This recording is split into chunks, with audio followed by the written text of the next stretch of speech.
जय हिंद, नमस्कार फ्रेंड्स। ज्योति क्लासेस में आप सभी का एक बार फिर से स्वागत है। हेलो दोस्तों, कैसे हैं आप सभी? आई होप आप सभी बहुत ही अच्छे होंगे, स्वस्थ होंगे, स्टडी अपनी कंटिन्यू कर रहे होंगे। चलते हैं हमारी आज की इवनिंग की क्लास की तरफ। जैसा कि आप सभी जानते हैं, इस चैनल के माध्यम से हम कर रहे हैं हमारी होम साइंस की सीरीज, जिसमें हम क्लास 6 to 12 तक की बुक को कवर कर रहे हैं। और अभी तक हमने हमारा फ्रेंड्स क्लास 6 to 9 कंप्लीट कर लिया है। हम आ गए हमारी क्लास 10th में। आई होप आपने हमारी सारी क्लासेस को देखा होगा। नहीं देखा है तो प्लीज़ प्लेलिस्ट में जाके वहाँ से आप वीडियोज़ वॉच आउट करके अपने सारे ही कॉन्सेप्ट क्लियर कर सकते हैं, क्योंकि हमने हर एक टॉपिक को बहुत ही डिटेल में कवर किया। और इतने डिटेल में पढ़ने का फ्रेंड्स हमारा एक ही उद्देश्य है कि एक बार आप इस सीरीज़ को देखिए, ताकि होम साइंस से रिलेटेड कोई भी डाउट आपके माइंड में ना रह जाए। चाहे आप किसी भी क्लास के लर्नर से किसी भी कॉम्पिटेटिव एग्जाम की प्रिपरेशन कर रहे हैं, किसी फील्ड में होम साइंस से अपना करियर देख रहे हैं, सभी के लिए ये सीरीज़ काफ़ी हेल्पफुल होने वाली। तो प्लीज़ अगर चैनल पर नए आए हैं तो चैनल को सब्सक्राइब करके बेल आइकन अवश्य प्रेस कर दीजिए। और साथ ही साथ जितनी भी क्लासेस आप देखते हैं, अगर आपको क्लासेस काम की लगती है, प्लीज़ इन क्लासेस को अपने दोस्तों के साथ भी शेयर किया करें, ताकि वो भी हमारी सीरीज़ के साथ जुड़ के हमारी सीरीज़ का लाभ प्राप्त कर सकें। तो चलिए चलते हैं हमारी आज की क्लास की तरफ। ये तो हमने कुछ बातें कर ली अपनी सीरीज़ के बारे में। तो आज की क्लास में हम करेंगे कुछ क्वेश्चन आंसर्स की प्रैक्टिस। मॉर्निंग में हमने कंप्लीट किया था वस्त्र एवं सूत विज्ञान से रिलेटेड कुछ हमने टॉपिक कवर किया था, जो कि हमने हमारी मॉर्निंग की क्लास में हुआ था। आई होप आपने हमारी प्रीवियस क्लास जो मॉर्निंग हुई है उसको देखा होगा। नहीं देखा है तो प्लीज़ जाइए और वहाँ पे क्लास देख करके अपने डाउट्स आप ले सकते हैं। और उसी से रिलेटेड हम कुछ क्वेश्चन आंसर्स की प्रैक्टिस करने वाले, जैसा कि आपको स्क्रीन पर भी दिख रहा होगा। बट इसको करने से पहले अध्याय एक नज़र के माध्यम से हम देख लेते हैं कि जो भी हमें कुछ क्वेश्चंस की प्रैक्टिस करने वाले हैं, इससे रिलेटेड हमने कौन कौन से टॉपिक हमने कवर किए हैं इस पूरे ही अध्याय में, उसको हम एक बार शॉर्ट में एक बार देख लेते हैं। तो हमने पढ़ा है फ्रेंड्स, क्या हमने पढ़ा है, गृहिणियों द्वारा अपने घर पर ही अपनी आवश्यकता एवं सुविधा के अनुसार वस्त्रों की सिलाई और मरम्मत की जा सकती है। यह कार्य पर्याप्त सुविधाजनक तथा लाभदायक भी होता है। घर पर स्वयं वस्त्रों की सिलाई करने से धन व समय की पर्याप्त बचत होती है। सिलाई कार्य में बचे हुए कपड़े का किस तरह से हम प्रयोग कर सकते हैं, वो भी हमने देखा था।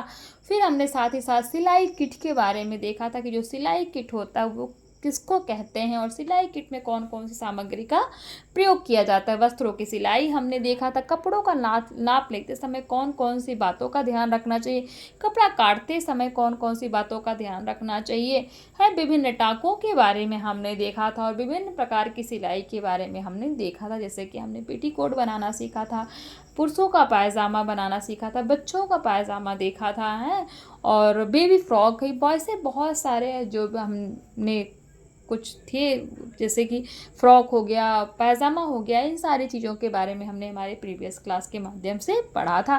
तो ये तो था हमारा पूरा चैप्टर। तो आई होप आपका एक बार फटाफट कोई रिवीजन हो गया होगा। अब करते हैं क्वेश्चन आंसर्स की प्रैक्टिस। देखते हैं घर में सिलाई से लाभ होता है। ऑप्शन ए कहता है कपड़ों की बचत, ऑप्शन बी सिलाई मजबूत होती है, ऑप्शन सी कहता है धन की बचत, ऑप्शन डी कहता है ये सभी। तो घर में फ्रेंड सिलाई से क्या लाभ होता है? धन की बचत होती है।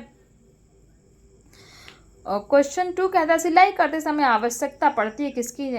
ऑप्शन ए कहता है मिल्टन चौक, ऑप्शन बी सुइयाँ, ऑप्शन सी कैंची, ऑप्शन डी ये सभी। तो फ्रेंड्स सिलाई करते समय हमें मिल्टन चौक की भी ज़रूरत पड़ती है, सुइयों की भी ज़रूरत पड़ती है, कैंची और इन सभी की भी ज़रूरत पड़ती है। तो ऑप्शन डी इज हमारा राइट आंसर।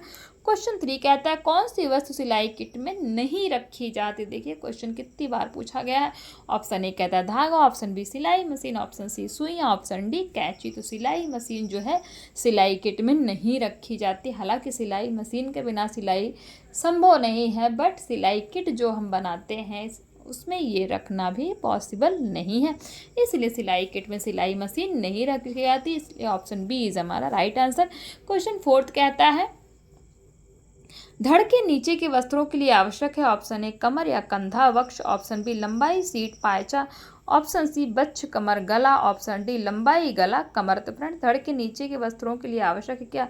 लंबाई सीट एवं पायचा। ऑप्शन बी इज हमारा राइट आंसर। क्वेश्चन 5 कहता है कपड़ों को काटने का सही स्थान क्या है? ऑप्शन ए बिस्तर, ऑप्शन बी गोंद में रखकर, ऑप्शन सी मेज या समतल स्थान पर, एंड ऑप्शन डी ये सभी। तो फ्रेंड्स कपड़ों को काटने का सही स्थान क्या है? मेज या समतल स्थान।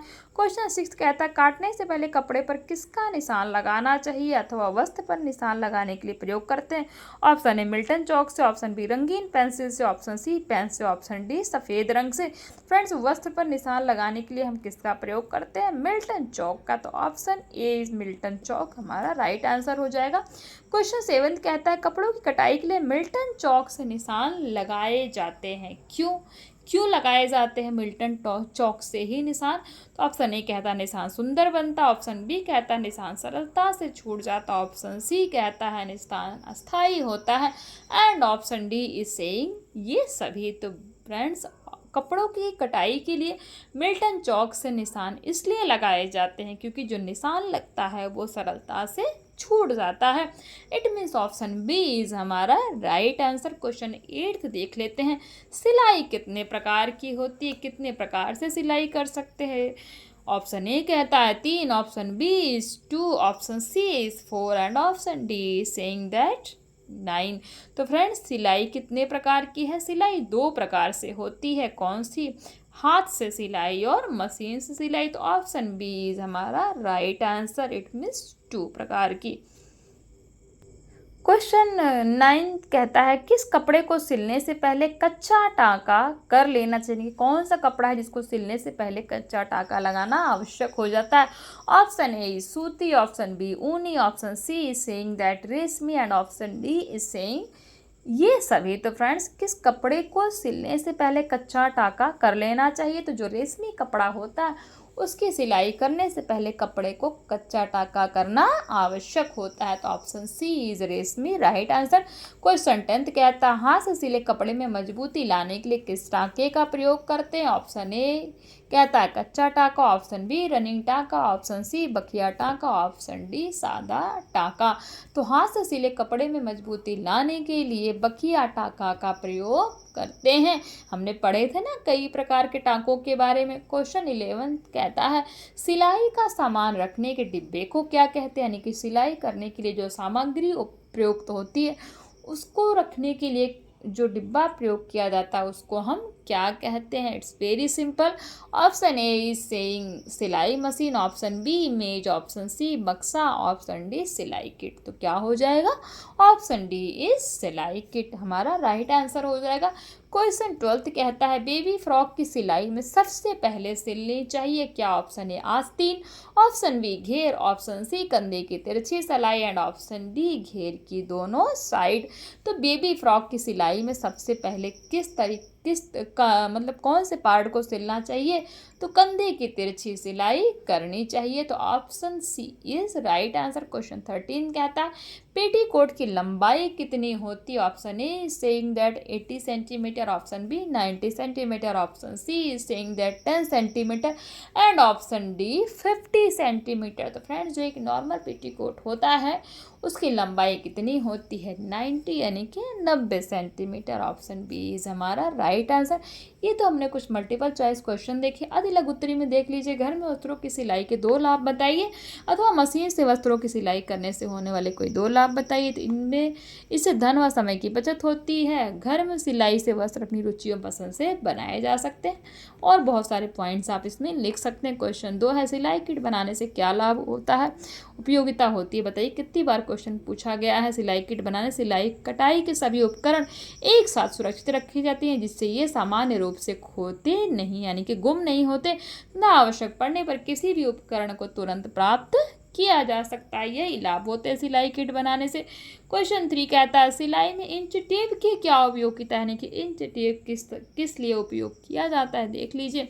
क्या ही मैं बोलूँ, आप सभी को पता है, देख सकते हैं। क्वेश्चन 4 कहता है सिलाई किट क्या है। सिलाई किट में रखी जाने वाली वस्तुओं की सूची बनाएं।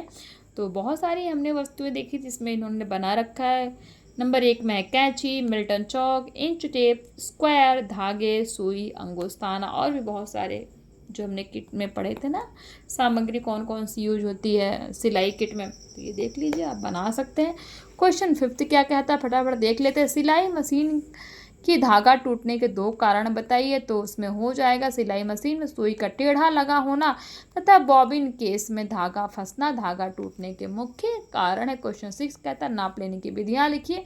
तो नाप लेने की 2 विधियाँ, छाती का नाप, लंबाई का नाप, और भी हमने बहुत सारे तरह की विधियाँ पढ़े थे। बताइए कमेंट करके। एक विधि आप अपने मर्जी से भी, अगर आप क्लासेस अच्छे से सीरियस होकर देखते हैं तो आपको पता होगा। कमेंट के माध्यम से बताइए। क्वेश्चन 7 सिलाई करने के बाद कपड़े पर इस्त्री करना क्यों आवश्यक है? तो वस्त्र में इच्छित चुन्नटें, क्रीज बनाने तथा वस्त्रों की सिलवट दूर करने के लिए सिलाई के बाद कपड़े पर प्रेस यानी कि इस्त्री की जाती है। क्वेश्चन 8 कहता है बच्चों के कपड़ों को अधिक कपड़ा दबाकर क्यों सिला जाता है? हमने पढ़ा था। बताइए। जो बच्चों के कपड़े हम बनाते हैं उसको अधिक ज़्यादा दबा यानी कि जितनी आवश्यक है उससे थोड़ा अधिक कपड़ा लेकर के वहाँ पे सिलाई क्यों करते हैं, उसका रीज़न बताइए कमेंट के माध्यम से। क्वेश्चन का आंसर तो लिखा है बट मैं पढ़ूंगी नहीं क्योंकि क्या ही मैं बताऊँ। क्वेश्चन 9 थे वस्त्र की ड्राफ्टिंग करने से क्या लाभ होता है अथवा ड्राफ्टिंग का महत्व बताइए। ड्राफ्टिंग कर लेने से वस्त्र सही दाब नाप के अनुसार बनता है तथा पहनने वाले के शरीर पर अच्छा लगता है क्योंकि इससे वस्त्र का खाका तैयार हो जाता है। तो ये होता है ड्राफ्टिंग का महत्व। क्वेश्चन 10 कहता है कपड़ा काटने से पूर्व नाप लेना क्यों आवश्यक है? बताइए। क्वेश्चन 11 है मशीन की सिलाई तथा हाथ की सिलाई में क्या अंतर है? मशीन की सिलाई में कम समय लगता है, यह एक समान तथा सुंदर होती है, अधिक मजबूत होती है। हाथ की सिलाई में कुछ स्थानों पर अंतर हो सकता है तथा यह अधिक मजबूत नहीं होती। क्वेश्चन 12 है हाथ की सिलाई के 2 टाकों के नाम बताइए। कच्चा टाका, तुरपाई, और भी तरह के टाके हमने पढ़े थे। बताइए कमेंट करके एक टाका आप और भी। क्वेश्चन 13 कहता है नीचे टाके कैसे होते हैं? यह कच्चे टाके के समान होता है किंतु इसमें दोनों ओर बराबर टाके आते हैं। कौन सा ऐसा टाका होता है अगर क्वेश्चन बन जाता है कि जिसमें दोनों ओर बराबर टाके आते हैं तो उसका नाम क्या है? नीचे का टाका। क्वेश्चन 14 कहता है बेबी फ्रॉक में कितना कपड़ा लगेगा था? 1 वर्ष की बालिका की फ्रॉक के लिए कपड़े का नाप बताइए। तो 1 वर्ष की बालिका के फ्रॉक के लिए 1 मीटर कपड़े की आवश्यकता पड़ती है। पेटीकोट सिलने में कितना कपड़ा लगता है? पेटीकोट सिलने में 90 सेंटीमीटर अर्ज का 2 मीटर का कपड़ा लगता है। मिल्टन चौक का उपयोग बताइए। कितनी बार हमने पढ़ लिया है मिल्टन चौक के बारे में, आप बता सकते हैं। तो ये तो कुछ क्वेश्चन आंसर्स हमने देखे किससे रिलेटेड, जो हमने सिलाई किट एवं हाथ की सिलाई जो हमने टॉपिक पढ़ा उसके बारे में हमने देखा था, उसी से रिलेटेड हमने कुछ क्वेश्चन आंसर्स की प्रैक्टिस की है। आई होप ये क्वेश्चन के माध्यम से आपके सारे ही डाउट्स क्लियर हो गए होंगे। तो आज की क्लास को यहीं तक रखते हैं, मिलते हैं हमारी नेक्स्ट क्लास में एक नए टॉपिक के साथ। तब तक के लिए जय हिंद, नमस्कार। हंसते रहिए, मुस्कुराते रहिए, एक दूसरे की हेल्प करते रहिए। और हाँ फ्रेंड्स, अगर क्लासेस समझ में आ रही हैं तो प्लीज़ जाते चैनल को सब्सक्राइब करके बेल आइकन प्रेस करके अवश्य जाइए ताकि आप हमारी सीरीज़ के साथ जुड़ के हमारी सीरीज़ का लाभ प्राप्त कर सकें। और हाँ, कोई डाउट होता है तो प्लीज़ कमेंट के माध्यम से पूछिए। आपके डाउट सॉल्व करने का पूरा प्रयास किया जाएगा। मिलते हैं नेक्स्ट क्लास में, तब तक के लिए जय हिंद।